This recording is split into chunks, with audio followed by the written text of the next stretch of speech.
Ever looked at a map of Africa and wondered about that one country that seems to have a story unlike any other? Today, we are diving deep into the fascinating, complex, and truly unique history of Liberia.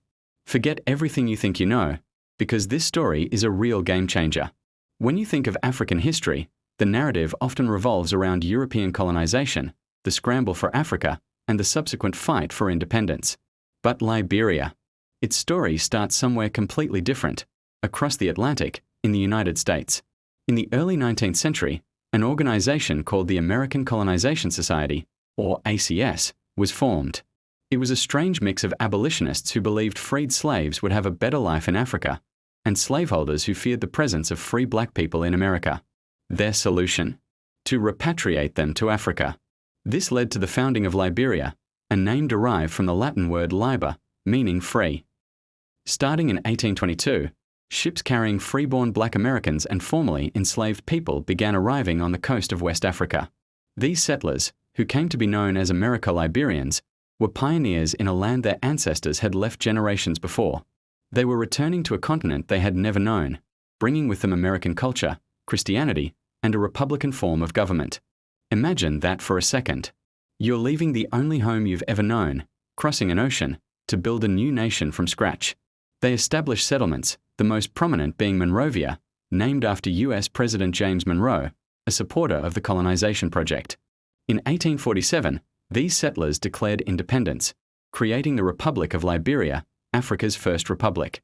This is the first major reason Liberia's history is so different. While European powers were carving up the continent during the scramble for Africa in the late 19th century, Liberia, along with Ethiopia, remained independent. It wasn't colonized by a European power in the traditional sense.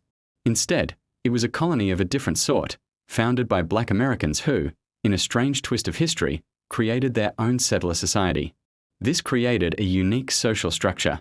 The Americo-Liberians, who made up less than 5% of the population, established a society that mirrored the American South they had left behind. They spoke English, lived in houses that looked like southern plantations, and, critically, they dominated the political and economic life of the country for over 130 years. This put them at odds with the 16 major indigenous groups who already called the land home. For the indigenous population, the arrival of the Americo-Liberians wasn't a story of liberation. It was the beginning of a new form of rule. They were often excluded from power, their land was taken, and they were treated as second-class citizens in their own home. This internal division, this deep chasm between the settler elite and the indigenous majority, would become a defining feature of Liberian history and the source of immense tension for decades to come.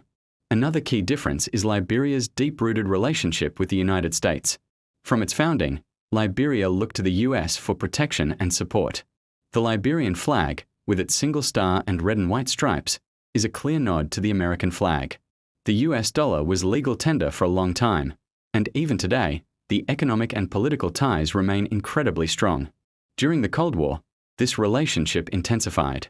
Liberia became a key US ally in Africa. American companies, like the Firestone Tire and Rubber Company, were granted massive land concessions, creating a powerful economic presence. Firestone established the world's largest rubber plantation in Liberia, essentially creating a state within a state. This brought investment and infrastructure but also created an economy heavily dependent on a single commodity and a single foreign partner, which had its own set of problems.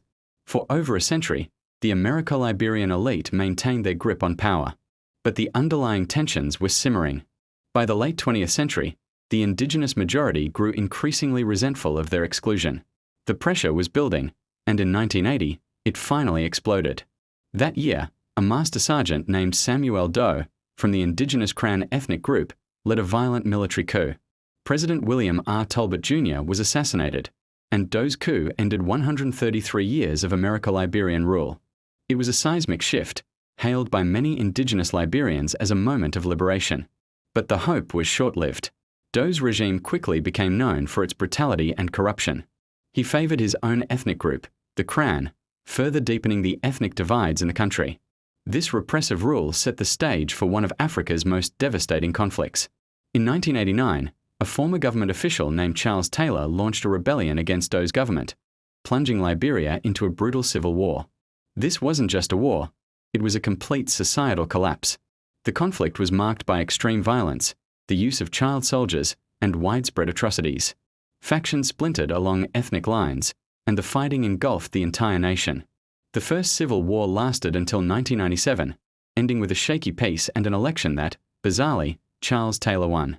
The slogan, "He killed my ma, he killed my pa, but I'll vote for him," captured the desperate desire for peace at any cost.